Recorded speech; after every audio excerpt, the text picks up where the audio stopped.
शहर की भीड़ से दूर बसी झोपड़पट्टी में 19 साल का विनोद रहता था। पिता दिहाड़ी मजदूर और माँ घर घर जाकर झाड़ू पोछा करती थीं। अक्सर घर में खाने तक के लाले पड़ जाते।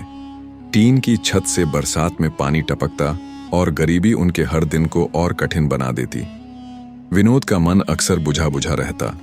जब वह शहर के बच्चों को अच्छे कपड़ों में हंसते खेलते देखता तो सोचता, काश वह किसी अमीर घर में पैदा हुआ होता। एक रात वह उदास होकर घर से निकल पड़ा और फुटपाथ पर बैठकर आसमान देख रहा था। तभी एक बूढ़े बाबा मिले। उन्होंने विनोद से कारण पूछा। विनोद ने दुख जताया, भगवान ने मुझे गरीब घर में क्यों पैदा किया? बाबा ने मुस्कुराकर कहा, बेटा, भगवान हमें वहीं भेजते हैं जहां हमारी सबसे जरूरत होती है।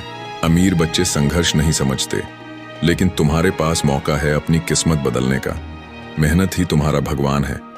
बाबा की बातें विनोद के दिल को छू गईं।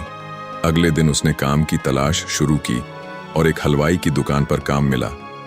वहां उसने टेबल साफ किए, बर्तन धोए और धीरे धीरे समोसे बनाना सीखा। हलवाई ने उसे समझाया, किसी और के लिए जीवन भर काम मत करना, अपने हुनर से अपना काम शुरू करना। विनोद ने यह बात गांठ बांध ली। कुछ महीनों तक कड़ी मेहनत कर उसने थोड़े पैसे बचाए। फिर माँ बाप की दुआओं के साथ एक टोकरी, छोटा स्टोव और आलू मसाले खरीदे। सुबह सुबह वह बस स्टैंड पर जाकर समोसे तलने लगा। शुरू में लोग हिचकिचाए, लेकिन जब एक बुजुर्ग ने उसके समोसे खाकर तारीफ की तो उसका आत्मविश्वास बढ़ गया। धीरे धीरे ग्राहक बढ़े और विनोद की पहचान गर्मागर्म समोसे वाले के रूप में होने लगी। विनोद ने पिता को भी अपने साथ जोड़ लिया। अब दोनों अलग अलग जगहों पर समोसे बेचते। मेहनत रंग लाई। घर की टीन की छत पक्की हो गई। माँ को दूसरों के घर काम पर नहीं जाना पड़ा। कुछ समय बाद उन्होंने एक ठेला खरीदा।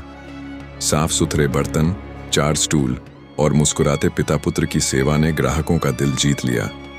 फिर विनोद ने मेन्यू बढ़ाया, कढ़ी चावल और राजमा चावल। लोग और खुश हुए। काम बढ़ने पर उसने सोहन नाम का एक गरीब लड़का भी काम पर रख लिया।